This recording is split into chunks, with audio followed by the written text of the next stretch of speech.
Welcome into the Phoenix Sports Podcast, presented by the DraftKings Sportsbook app, America's top-rated sportsbook app. It's me, it's your girl, it's DJ Mackie P. And Shawn DePaz. DJ Tortellini Tino. No, we're not. We're not going with that. I refuse. I refuse to let that be your DJ name. Just call me DJ Tino then. DJ, but that doesn't sound like your name. That literally has nothing to do with Shawn or DePaz. Oh, yeah, because I'm sure Marshmallow's name is Marshmallow. What? That's how DJ names work for sure. Oh, it's already been a weird morning, so we're just going to keep this weird energy rolling. We went from YNW Melly, who was on trial for double murder, to Adele, who is not. So it was an interesting morning of music, and it definitely put the vibes in a I don't think anybody in this office or listening to this podcast knows who that first person is. Stop it. You know that's not true. Are you kidding me, Thank Makayla? Okay, well, you don't count. Why? Am I not No. a person? You're friends with Don't Shawn. validate her. She skips Michael Jackson when it comes on the radio. Her opinions on music do not count.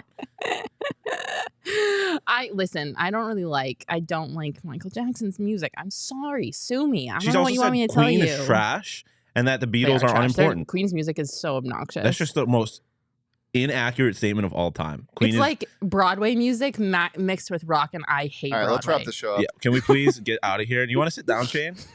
I need a new co-host.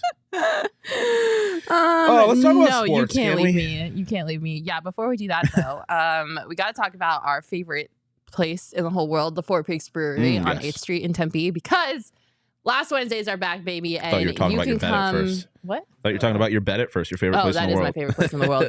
Close second. Okay, my Four second favorite Peaks. place in the world is the brewery, Four Peaks Brewery in Tempe on 8th Street. We're doing our last Wednesdays again, and that happens to be next Wednesday. Let Wait, out. no, 2 Wednesdays from now. No, No, next next Wednesday. Wednesday. Yeah, okay, I don't know what day of the week it is. Matt, get Next it Wednesday, together. we're going to be at the Four Peaks Brewery in Tempe. Come hang out with us. We're going to be broadcasting live all of our shows from there all day. It's going to be a great time. You can also get in on some beer discounts. They're going to be doing $3 beer specials throughout the day. And it's just going to be a good time. There's some new beers to try too. Yeah, there are going to be beers to try. The recreational juice dank IPA. Yes, you're very excited about this I one. am very because excited it combines the two things that you love the most. Yes. So, Sorry, Mom. It's yeah. beer, marijuana, Me. Mom. So, Oh yeah, Shane, Mom. Yeah. my mom listens to this podcast, so I can't say that. My Mac's mom I love mom, above anything Shane's else. mom, my mom. Okay. Wow. Yes. Four Peaks has some new beers on the way. The recreational juice dank IPA. The staycation super juicy IPA, which I'm most excited to try because a good juicy IPA is unbeatable, in my opinion. Mhm. And if it's anything like their hazy IPA, which I'm sure it will be, it's going to be super good because the hazy IPA is my favorite. I also want to give a shout out to Mountain Mike's for bringing in some pizza this week. I absolutely love Mountain Mike's pizza. It's honestly probably my favorite pizza in the Valley out of anything that The I've pizza had. is great, but the reality is there's no such thing as bad pizza. It is great pizza, but their wings, dude. Yeah, their wings slap. Their wings are really good. I don't know if you know this. The viewers might not know this. I'm from Buffalo, New York, known for their wings. So Really? I have a very, You are? I have a very no high idea. standard The for streets wings. have been saying The streets Shawn have been is from saying that I am from Breaking Buffalo, New York. news. The streets have also been saying that my birth certificate says Texas, but that's unimportant. What? I can't help where I was born. My mom was in the Air Force. Oh. Support the troops. Okay. Thank you, Shane. Sublining behind the. Their wings, their wings go crazy. So pizza, wings, it's magic. Yes. So if you want to get You in on almost say this it's wing and magic pizza Mountain Mike's. magic, you can check out their locations in Mesa, Chandler, or Tucson for all of our Tucson friends. Hopefully Elizabeth is on. Magic Mike's. Head over to Just call it Magic mountainmixpizza.com or to their Mesa, Chandler, or Tucson locations to place your next order. Reminder that our diehards get a $50 voucher upon signing up. So if you haven't signed up to be a diehard yet, you'll get a $50 voucher for Mountain Mike's Pizza. I mean, what else could you possibly want in this life? All right, Shawn, let's get into the show. Let's There do were it. a lot of things that happened this week that had me saying, did you see this? Where should we? I think we need to start with ASU. Yeah. Honestly, It's pertinent. after the game last night, Get like, this out of the way. Hurts my heart. yes, we definitely got to talk about this. There was a game that happened in Tempe last night. There was. In case you didn't know, number 5 UCLA came to town and it was a really good game. It was. I had some really high hopes going into it, obviously, because we're both Sun Devils. And the last time UCLA came to Tempe, there was a nice little upset. 3 overtime upset. Yeah, so I was a little hopeful. My dreams were a little bit crushed, but before we get into that, I want to give a shout out to the 942 crew, the student section at ASU. They came out and broke a record. There were over 5,500 students in attendance last night, which is absolutely bonkers. The student section was unreal. They showed up like an hour before tip-off and they packed that student section. It wasn't even like the 942 crew anymore because like there were so many people that they had to go outside of the 942 crew seats. And it was absolutely electric. I was at the game. The atmosphere was unreal. It was really cool. And it's just cool to see like the students have pride in ASU athletics. I know it's not always the case and we've been through some ups and downs with the athletic program, but it was really cool to see all those students out there. We have a video of them and it is electric. Yeah, I very jealous of you, but yeah, I'm very jealous you got to be there. I knew that the crowd was great, but it wasn't until I saw this video from our guy Res Devil that showed me just how electric the atmosphere was there.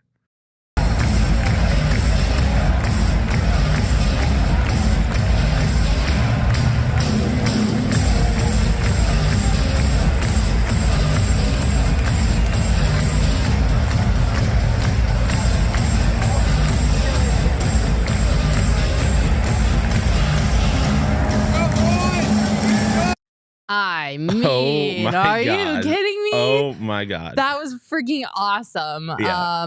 I even like in games, like big games that I've been to in the past for ASU, like I don't remember it being that electric. No, because I mean it hasn't. It was a record. It was a record-breaking attendance. I mean, like the Kansas games, like UCLA even last year, like it just wasn't the same. Like that was insane. And I think that just goes to show you that ASU athletics is in a slightly different place than they have been for the last couple of years. People are like genuinely excited. And a large part of that is Kenny Dillingham and what's going on with the football team. But I mean, you can't not get excited about how the basketball team is performing this year. Yeah, it's the best they've been in a long time. Yeah, absolutely. They're second in the Pac-12. Could have been first. Could have been first. First place was on the line. UCLA, obviously, first in the Pac, 5th team in the Arizona nation. in the rankings? Great question. Not top 2, I know that. Not top 2. Top 2, and they're not 1 or 2. Yeah, exactly. Top, I said top 2, and they're not 1 or 2.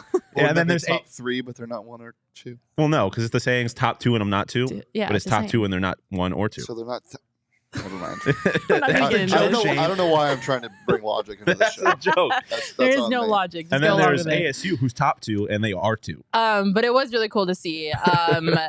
And the game was a really good game. It was a banger. Like I saw some trash takes on the internet yesterday about saying that it was a non-competitive game. ASU was lost by 10, blah, blah, blah. Like I thought it was a great game. Yeah. And ASU took it to UCLA. They hung in there with them. They led at halftime, first of all. And they were really competitive the entire time. Like they were going toe-to-toe with UCLA. Like they were breathing down their necks. They were shutting down UCLA's best players. Like it was a great game. And ASU should be, I know like I don't really believe in moral victories. Like I'm not a moral victory person, but that's as pretty close to a moral victory as I think you can get because it was a great game and they should be proud of how they handled themselves against the top 5 team in the country. Like, so good. It was amazing. Yeah, like you mentioned, they kept Jaime Jaquez to 2 points up until like 5 minutes left in the game, which is unbelievable. And yeah, anybody that's saying that game wasn't competitive just did not watch. Like, they didn't watch the basketball game. There's no other explanation for that. That game was competitive for the entire time up until the last couple of minutes. Yeah, and they pulled away a little bit. But that was not a 12-point loss. Like you said, ASU was leading at halftime. They were leading, or at least it was one possession game for the vast majority of the game. Yeah. There were over 11 lead changes in the game. There were more than 8 ties in the game. Like, it was just a very competitive game. So the Sun Devils have a lot to hang their hat on. I think, UCLA had a couple of advantages coming into this game. I think the biggest one was that their 3 best players had played together last year. It's an older team. They have more established chemistry. Like, they just, I think you kind of saw last night on the court, like, the difference between like maybe like an elite team and a really, really good team. Yeah. And ASU, I think, has a potential to be an elite team, but I think the edge that UCLA had just came from the fact that they have a little bit more chemistry. I mean, there's only one returner this year that like gets a ton of minutes. Yeah, for only one ASU. Returning starter, and then 3 returning guys off the bench who are contributors, but I mean, yeah, Not not the big guys on this team, specifically Desmond Cambridge, wasn't here last year, so it is definitely a different situation. And I mean, to what you mentioned about the difference between good and elite teams, Desmond literally tweeted that out, saying that he made poor decisions, but that's the difference between elite teams and everybody else, and he's going to get better. Because I agree with you 100%. I think ASU is 100% a team that can be elite. They're not yet, but they can be. They have the talent. And if they put a few things together, this is an elite team that's dangerous against anybody in the country. I mean, they showed last night that they are dangerous against anybody in the country. They can beat anybody in the country. Yeah, and I think UCLA played it smart too. Like, I think they realized that they were getting shut down in the second or the first half. They made adjustments coming into the second. I think ASU got a little gassed. For sure. And I think UCLA just played it smart. They picked their battles. You know, they conserved their energy, and you kind of saw them pull away with like the last 2 minutes in that game. And I think it's just because they had that like competitive edge of being like a more developed, a little bit older team. Yeah, Shane has something to say. Shane's going to contribute something. Bubble Shane? Bubble Shane? Bubble Shane isn't working because the bubble FaceTime camera is not working, but it's okay. Oh, tragic. The thing I want to say about people that think this wasn't competitive, ASU had the lead up until the 5:20 mark in that game, and then they were within 3 until 2 minutes and 30 seconds to go. Like people look at the score and think, oh, UCLA had the lead most of the game, and then they pulled away. This was back and forth. This was a heavyweight match, and I mean, they were just exchanging blows. Like it was competitive. We mentioned Desmond Cambridge. Did you see this, Shawn? I know you did because you watched the game. This was insane. When I saw this, I like screamed at the top of my lungs. I think the roof of DFA almost blew off. Like he had the craziest half court shot that sunk into the net right before the buzzer at half, and it was wild. You just have to see the video.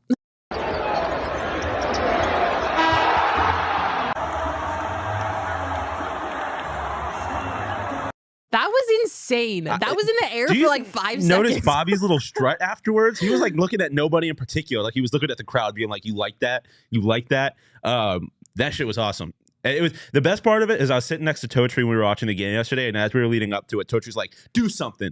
And then he just fucking banks it in from half court. It was awesome. At that point, I was like, uh-oh, UCLA, you are in trouble. And they went into half 5 points ahead of UCLA. No, that was a huge shot. It sucks that it ultimately didn't mean anything, but I mean that night I was looking at Sports Center on Snapchat, and they had posted that video. Like that is the play of the year so far. Like it was so much fun. Like I said though, it's sad that it ultimately didn't mean anything. So I was there, and you know what it reminded me of?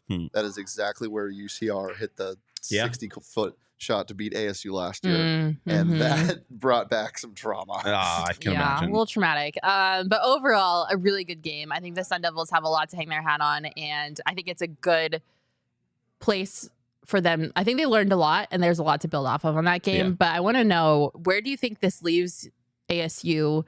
How do you think they're going to stack up in the Pac-12 now that we've seen them play against a team like UCLA? I mean, that game. If the only thing that I think you could take away from that game is that ASU is better than people think. Like, I don't think you could look at that as a negative for ASU. I think they're firmly the third best team in the conference behind U of A and UCLA. And I mean, with things the way things are now, there's a very good chance that ASU finishes ahead of UCLA or finishes ahead of U of A in the standings. And I mean, realistically, they're still very much in the race to finish first in the Pac-12. I don't see that happening. UCLA is very good at basketball, but ASU is very much in the mix in this conference, and I think last night proved that they could compete with anybody in this, at the very least in this conference. But like I said earlier, anybody in the country. Yeah, I definitely agree. I'm excited. I'm freaking stoked for the Pac-12 tournament this year. Oh my gosh! Wait, you're not driving. We're not driving. No, we are. You aren't. I'm not driving. I am going to drive this time. I protest, but whatever. I just don't want to die, and I also don't want Michael Jackson to get skipped. So shotgun. Thank you. Whatever. My driving is not that bad. I would have crashed the car. I'm just flying. by I'm not driving with any of you people. I'll pay for my own plane ticket. Okay. Have fun with that. But yeah, no, I agree. I think ASU is definitely more competitive this year than they were last year. I mean, that's not even an argument. Like night and day difference in the team. But how much of credit do you think that goes on Bobby Hurley's shoulders? And do you think that Bobby Hurley did everything he could last night to put his team in a position to win? Yeah, I mean, first off, this all starts with Bobby and the work that he did in the transfer portal. So you can't take, he deserves credit for that. And I mean, it's something we talked a lot about on the Sun Devil show. The fact that you have guys like Desmond and DJ scoring points when they struggle early on in the season just goes to show the kind of trust that Bobby gives his players. Yeah. And ASU doesn't get to this point without that kind of trust. I do think there are things that Bobby needs to work on. We talked about on the post-game show last night. I think strategically he can do a better job at getting the ball into the paint, getting it to his big man, Warren Washington. But, I mean, you kind of have to live or die by the system that got Bobby to where he is and that got ASU to this point. So that is what it is. The job Bobby has done to this point is unbelievable. And I know people might have had a bad taste in their mouth about Bobby from the last couple of years. And not that I want to make excuses for Bobby, but there are excuses for Bobby. Everything from the COVID shutdowns to losing, like DFA not having power and having to cancel the game last year in a critical part of the season. Like there was a lot of roadblocks for Bobby, and now that he's at a point where there's no excuses, he's producing. So I think Bobby deserves a lot of credit. This season feels different than the other ones. KB in the chat said that the teams always fade throughout the year. This team hasn't yet, and there's been plenty of reasons to. A really bad loss to Texas Southern, as an example, like last year's team, that ruins the season, and that didn't happen this year. And I think Bobby deserves credit for that. Yeah, absolutely. Well, good job, ASU. We're very proud of you. 2 thumbs up. Forks up. That too. All right. Well, from ASU, let's head over to the Cardinals because we finally have a new GM here in Arizona. Monty. I know this Top is 2 kind of Monty old in the news. Valley, and he's 2. Shout out Williams. I know this is kind of old news, but we do have a new GM. Monti Ossenfort is here. He comes from the Tennessee Titans organization.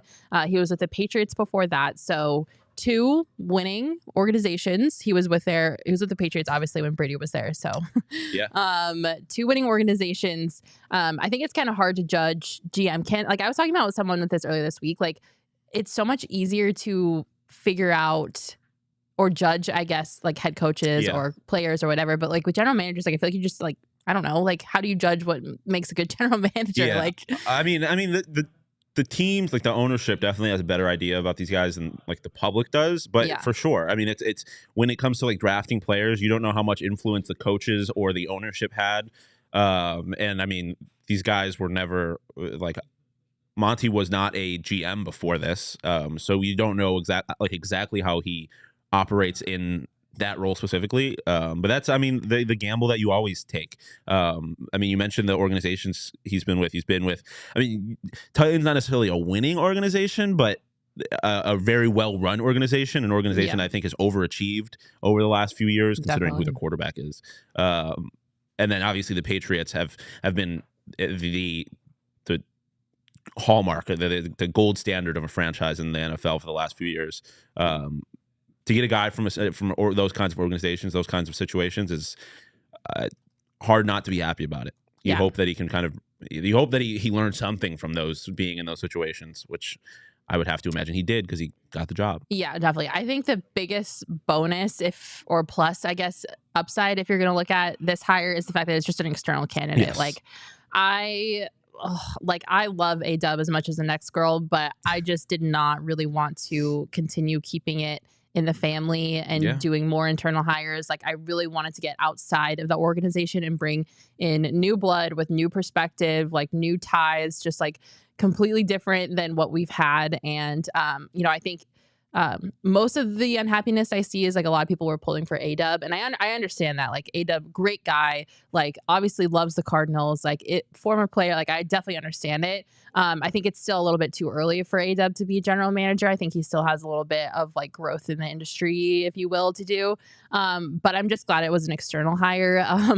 Jan Paul Edward de Dios. I didn't fuck it up this time. Look at you go. Impressive guy. Bidwell has a thing for baldies. Yeah, I definitely made the comparison and similarities in appearance between Steve Keim and Bald Monty. Guys.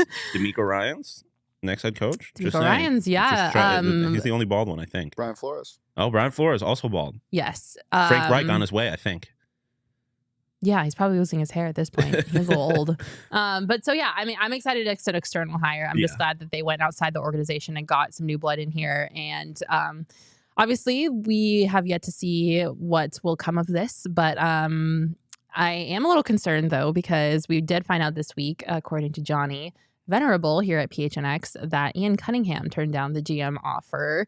And reportedly, he was one of 2 candidates that turned down the GM offer. Not confirmed, just a rumor swirling around, but definitely confirmed that Ian Cunningham did turn down the offer.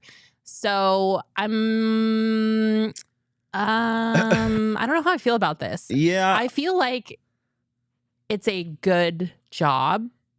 There's a good setup. Like, yeah, I mean, Johnny pointed out Keim was here for 10 years and he had a 500 record. So I mean, it's a play. You have to think that there's great job security here. Yeah, I mean, it's hard to know why somebody rejected it. I do think there are reasons that this job might not be enticing to some people, especially when you're at a spot with like the Bears and you have such a promising quarterback. And I think there's potential there. Yeah, I can understand why this job might not be enticing to some people, but I think on paper you have a good quarterback. You have a top 5 draft pick.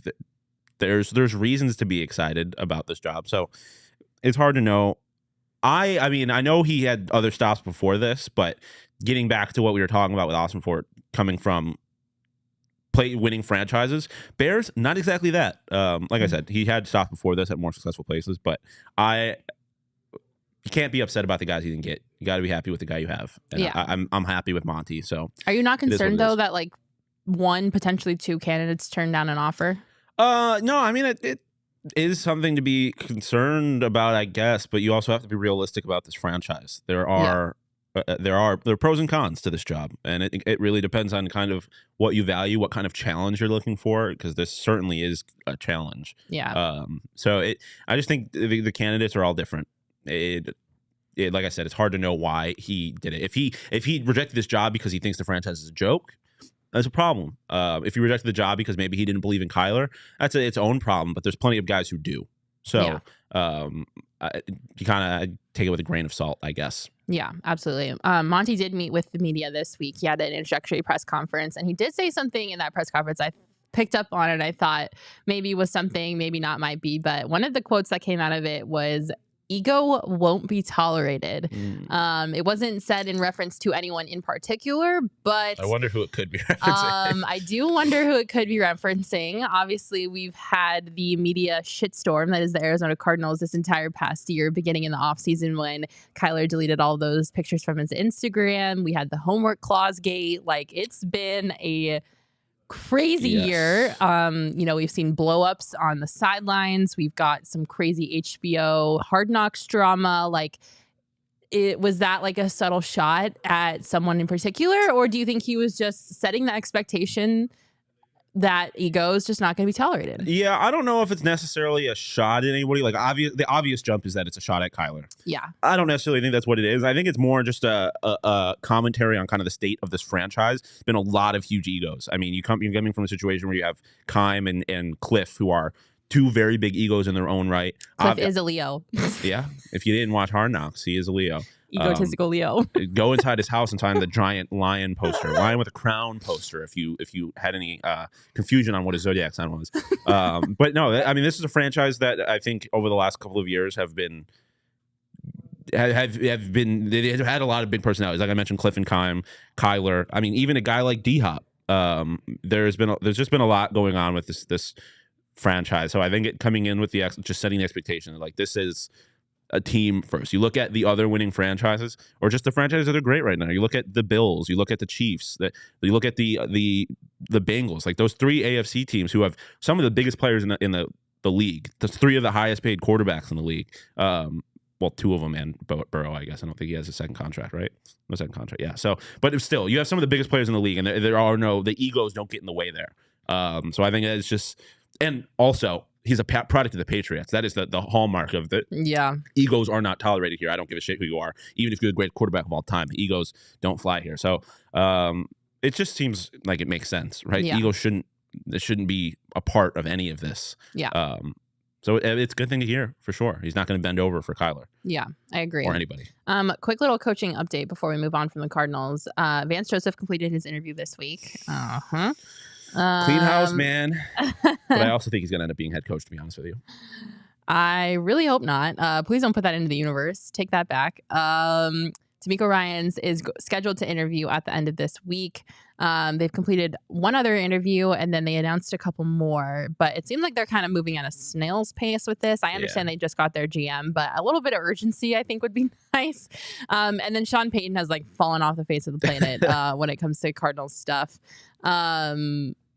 Which I'm a little bit bummed about because I was really getting my hopes up about the Sean Payton sweepstakes, but it's fine. I am still in on D'Amico Ryans. I think out of the 3 options that they have solidified right now, he is by far the best one. I still have a little bit of a hesitancy with a defensive-minded head coach. Obviously, D'Amico is the defensive coordinator for the 49ers. I know it really, whoever your offensive coordinator is will matter more, but I think I'm just scarred from having defensive-minded coaches and trying to build an offense to compete in the NFL in this day and age. So I don't know. I'm still a little hesitant, still not really sold on any of these candidates that they have interviewed or scheduled to interview. Yeah, I mean, I'm a huge fan of D'Amico Ryan. Obviously, Sean Payton would be dope, but I'm kind of with you. I'm out on D'Amico. Or I'm out on Sean Payton. I think D'Amico is great. I'm out on Brian Flores. There was a lot of specifically bald black guys up for this job. Huge fan. The Cardinals just love bald men. Apparently. Maybe Bidwell is threatened by people with a nice head of hair. So he's just like, I guess the Cliff thing doesn't make sense.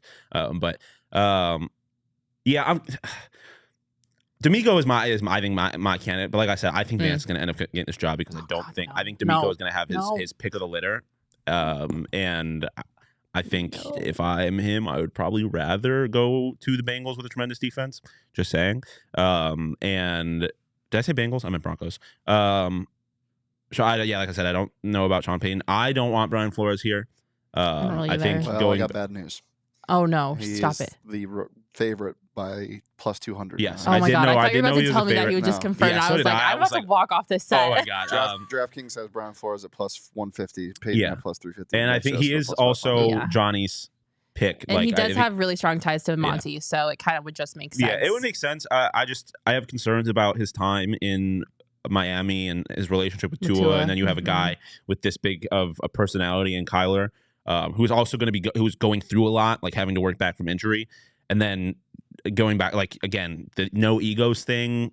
It seems like he might have a little bit of an ego, Brian Flores. So I don't know. I wasn't impressed by him in his year with Miami. So D'Amico is my guy. But like I said, I think it's going to end up. I think none of these guys are going to be taking this job, and they're going to have to settle for Vance. Oh my God! Stop it! Stop it right now! I don't want that to happen. Dirty mouth. I don't want it to happen. If I have to suffer through another Vance Joseph head coach tenure, I'm going to be very upset. To me, this is no disrespect to Vance. To me, like I think he could be a good head coach, and I think he has respective guys that are on the team. He's not the leader this team needs. Like he's so passive. But I just think they need to clear house. Like I don't care if Kyler Murray is going to steamroll Vance Joseph if he's the head coach. Steamroll him, roll him over, trample on him. I don't know. But it sounds like Vance has a lot of respect from his players. So I think he could be okay. But my whole thing on this is just you have to clean house. So even like A-Dub, like you were talking about, I think he could have been a great GM, but I think you have to clean house. I don't think you can have any kind of layover from the last regime. So it would be unfortunate, but I think it's very possible. They need to clean house. If they're going to go with an external hire for GM, they need to go for external hire for head coach, in my opinion. 100% agree. Daniel pointing out something that I agree with, but I am not going to say out loud because this is a Phoenix sports podcast, and we're going to keep that theme. All right. Underdog fantasy. Sean. Bark. Oh. Barky bark. Shane, can I get a bark? Thank you. What kind of dog makes that noise? Like an abused dog. I literally just want to know where his reference comes from because I don't think I've ever heard a dog bark like that in my life. Sorry that I'm different, Makayla. He's built different. All these other homies barking like ruff. I'm out here like. It sounds like a whale and a dog combined. He's got that dog in him, and that dog in him. I mean, he has the spirit of a dog that's trying to escape, trapped inside of him, and that's the noise it makes. It's Frank and Weenie. That's who it is. Okay. Nice. Tell us about the Underdog Fantasy app, Sean. Yeah, it is the streets are saying the greatest fantasy app of all time. As I've mentioned on previous shows, the year-long fantasy did not go great for any of us. Shane excluded. Did not go well. I mean, ultimately, it didn't end well for any of us. Daily fantasy is a little more my vibe. So you can check that out. Make a little money, get some friends together, do a draft. You can do it on any sport. I like the pick'ems too. Shout out the hire on Danny Dimes rush yards free because that motherfucker is an antelope, tremendous runner. Antelope. But yeah, you can combine different picks from your favorite teams or your favorite players or your least favorite players. Just fan them, check them out. It's the most fun fantasy app ever, according to the streets. It doesn't love fun. And it's easy to get started. Go to underdogfantasy.com or download the app. Sign up with the promo code PHNX, and Underdog will match your first deposit up to 100 bones. Nice. And as I always say, the exchange rate is 1-to-1, so that's $100. You'll love to see it. Bark. You know what else you love to see? What is that? Cam Johnson playing basketball again. Yes, you do. You have to love Cam Johnson playing basketball. Cam. Welcome Sweet back. baby Cam Johnson is back with the Suns. The triplets are back together, baby. Who's the triplets? I actually asked this question too, so I'm not gonna. It's Da and Makayla, and because apparently Da was upset about being left out of the twins, so Makayla was like, "Oh, he's our triplet," so now it's the triplets. Oh, well, that doesn't surprise me. I learned that amongst the Suns. The Suns crew. I identify with Cam Johnson being with the twins. I'm not on this triplet hype train. But anyways, Cam Johnson is back. Erasure. He played his first game back last night after missing some games because of his meniscus injury, torn meniscus, which is not fun, by the way. I've done that. They beat the Nets, even though Kyrie went explosive in the fourth. Dude, oh my God. It was the best part about that is I asked the Suns crew last night, I was like, is Kyrie a Hall of Famer? And they were kind of like, and then me and Saul were like, he's a top 3-point guard of all time. And Espo was like, no, he's not. And he was kind of, damn, they were kind of going in on it. And then as soon as Espo said he's not a top 3-point guard, this motherfucker starts going nuclear. Yeah, he took that, and I took that personally. Literally. Yeah, it was a great game. It was a good game to watch. I'm glad the Suns won. Yeah. Cam, we're always glad to see him back on the court. For sure. He did a little bit of a no-no, though, or I guess Monty did a little bit of a no-no. He was supposed to be only on the court for 18-ish minutes because he had that restriction. Obviously, coming back from injury, you don't want to send him out there and let him play to his heart's content. But the Suns were down. Yep. And he had to check back in late. Ultimately, and he ended up playing 22 minutes. So it's not horrible, egregious over the limit. But I don't want to see Cam get hurt again. And he is my sweet baby Cam. And I really it hurt my heart to see him out there grinding for his team. Yeah. But I mean, it paid off because they won. But yeah, no, I was happy to see him back. It was nice that it was unfortunate and it was a little concerning for the Suns that they had a big lead. They let the Nets get back into it and they felt the need to put Cam back out there. But I mean, he handled it. Ultimately, had 19.6 rebounds. It was just nice to see him. And I think you have to be encouraged if you're a Suns fan. The fact that this team looks so good with him finally back, and you know that they're still not even at 100%. Yeah. So as much as it's kind of gotten a little apocalyptic for Suns Nation over the last couple of months, I think there's plenty of reasons to still be excited and encouraged about the season. Yeah, I literally was about to say that. I think that this is just like a little like spark of hope in this organization. That at least, hey, we're getting back on the right track. We're getting some of our players back healthy. Someone in the comments, I can never say his name. Ted Nibel Yep, or Ted that Lubin. one. DA and Makayla both played great with Cam J back. Definitely looked better than they had in the past couple of games. And if you want to contribute that to Cam Johnson being back, by all means.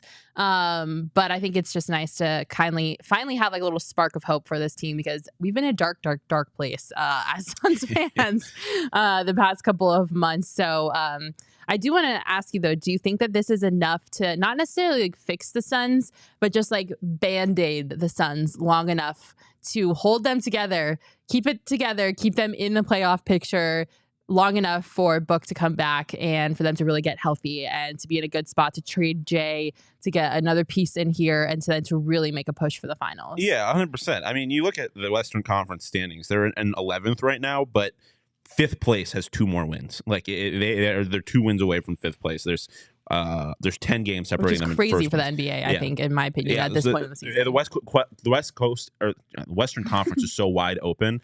The fact that you're starting to get guys back at this point, I definitely think Cam is a huge part of that. He's not like, I don't think this team as it is enough. You're still going to need Devin Booker back. You're going to need Chris Paul and Cam Payne and all of them to be healthy.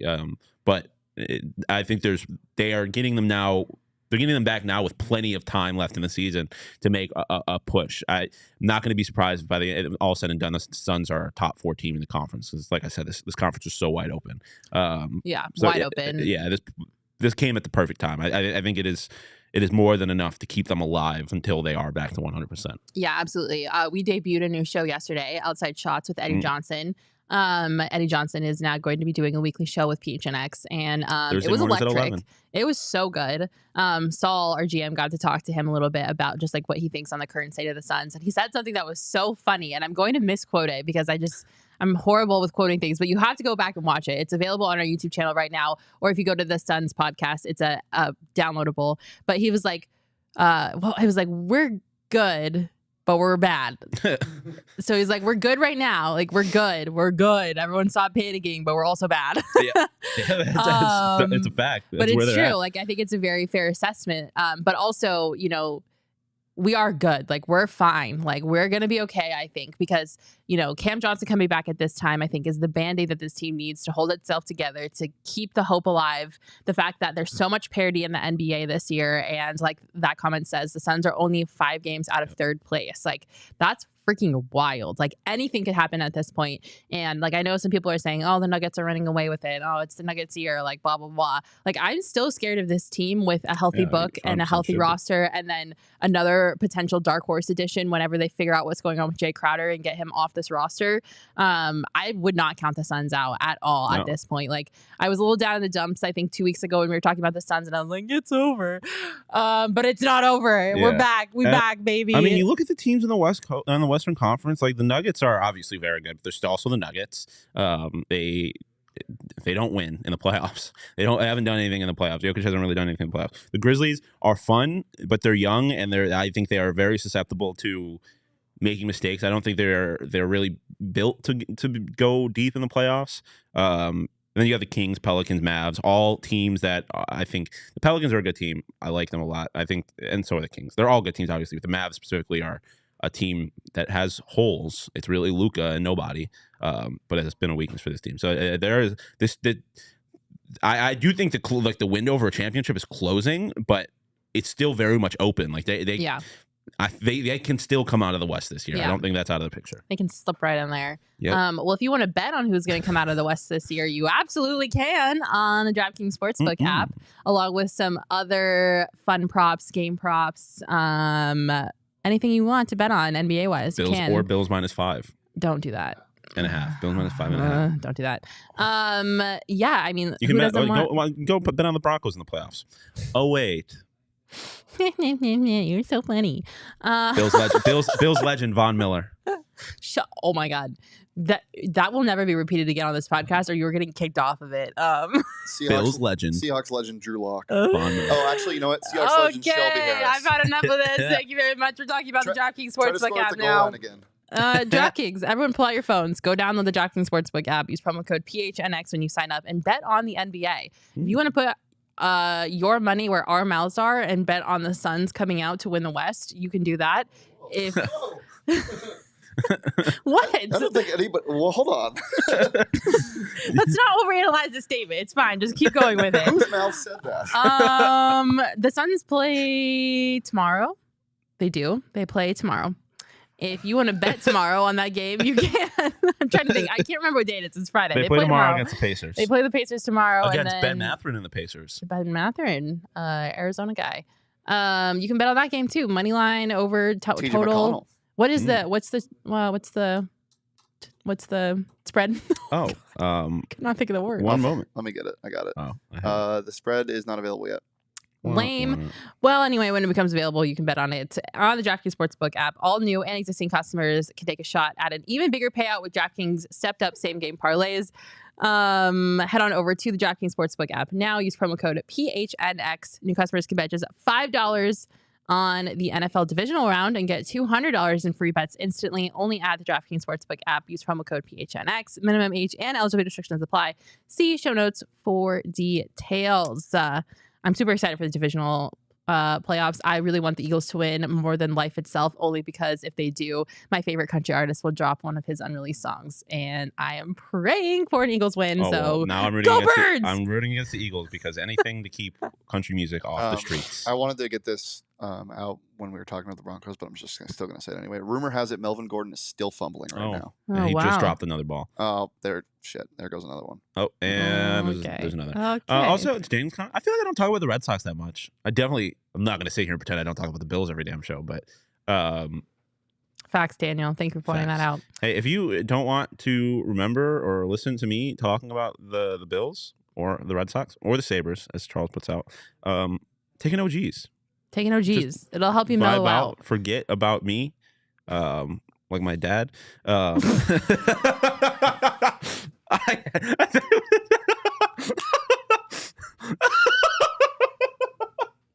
I am done. I had to. I knew that was going to catch you all off guard. This podcast on that note. Just kidding. Take an OGs. If that made you uncomfortable, take an OGs. It'll solve all your problems. If you want to forget about problems like that, if you have a similar one, take an OGs. It worked for Shawn. We can't confirm or deny that you'll actually forget about being abandoned, but it might help.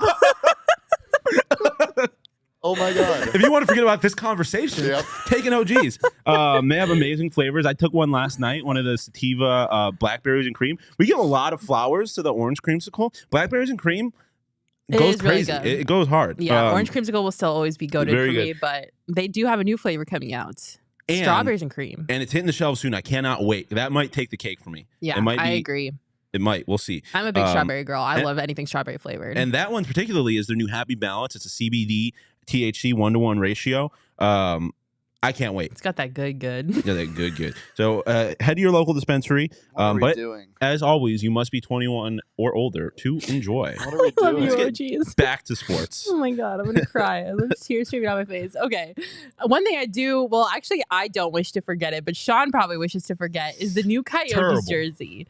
I love them. I'm obsessed with these Coyotes jerseys. They debuted these alternate jerseys. They're called Desert Nights jerseys. They were designed by Ruigi Villasenor. Wow, good job, Ruigi Villasenor. How'd you get the Villasenor part wrong?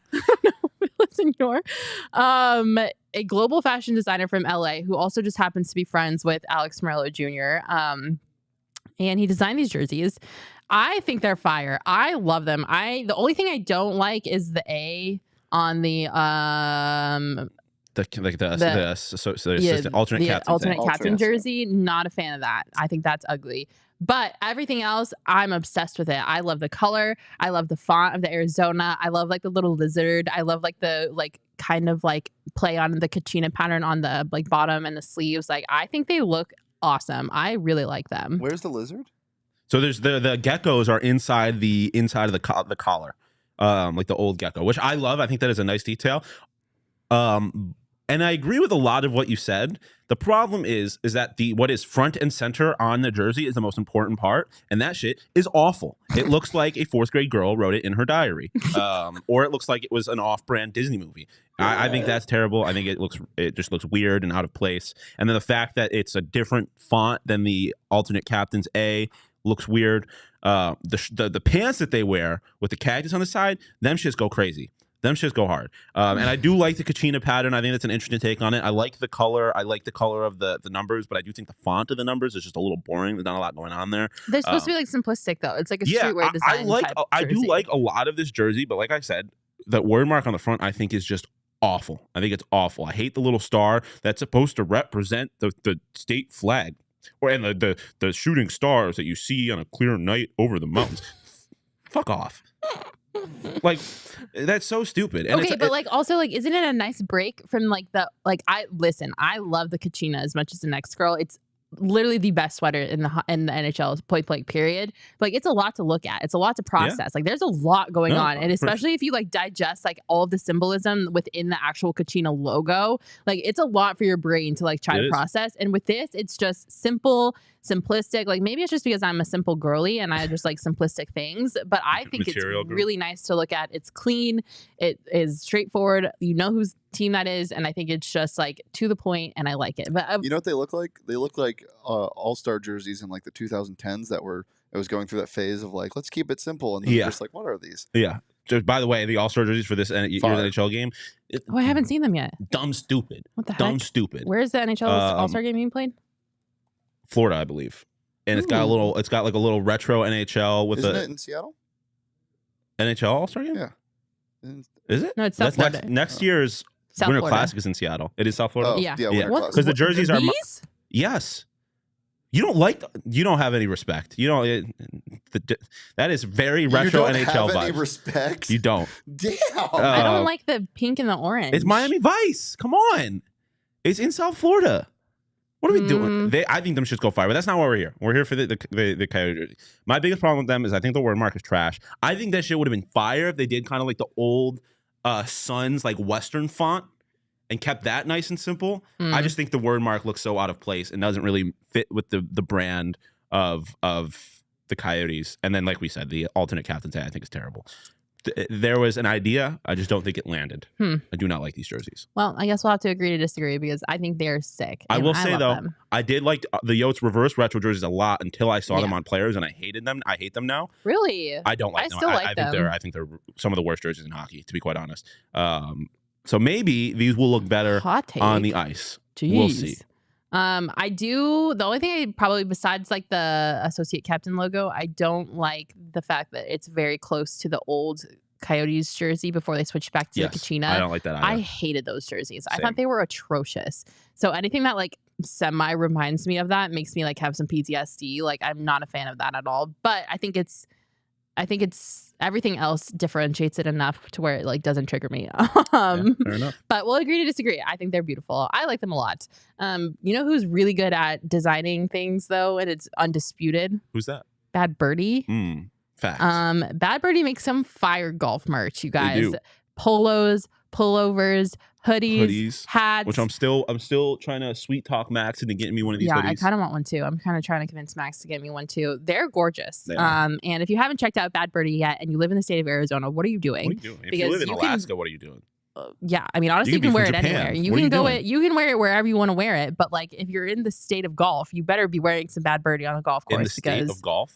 Yeah, Arizona's a state of golf. Okay, I see what you're saying. I don't know what you thought I was going. No, with that. it's just I thought you meant like the state of like if like the current state of golf. No. The state of golf is the state of Arizona. They're gorgeous. They're beautiful. Their designs are killer. They have men's and a women's line, and the polos they're just popping. There's no debate about this because they just look so good. And if you want to look good while you're out on the course or at a business dinner, you can wear it there. Wherever else you want to wear a polo to, go head on over to badbirdiegolf.com. Use the promo code PHNX_sports15 to get 15% off your entire order. That promo code also applies to clearance items and items that are also on sale as well. So stock up on your Bad Birdie gear. Yeah. It's pretty sweet. Yeah. It's sweet the weekend. And it's Friday then. It's Saturday, Sunday. What? I don't know if we'll get demonetized for singing that. I want to sing more Adele. More Adele, yeah. Oh my God, always more Adele. If you guys haven't seen the tweet that I sent out from my Twitter account, you have to go check it out because it's pretty iconic. Not safe for work warning because the off-pitch singing is horrible. Y'all, it's so hard to sing with people that don't know how to sing. Shit, y'all throw me off. And you do? I do know how to sing. If I'm trying to sing, I can sing. I try to sing. No, I got to be ready. You don't know how to sing. I got invited to sing at the Vatican in high school. I'm just saying. We're going to unpack that at a later day. One thing before we get out of here. Hey, what? Sean. Yes. Lumpy spoiled milk. Why? That is like. I'm going to pretend I didn't hear that. All right. Thank you guys so much for tuning in to the PHNX Sports Podcast. You are all the absolute best. Stop it. Charles, what are we doing? Shane, shut your mouth. You're going to get your freaking mic privileges revoked. Charles, Chris, Elizabeth, Jan, all of you guys, thank you so much for tuning in. You are all the absolute best. We love you, fam. We all hope you have a great, safe, happy weekend. Don't forget, we'll be live again next Friday at 12:30. We will see you then. Bye.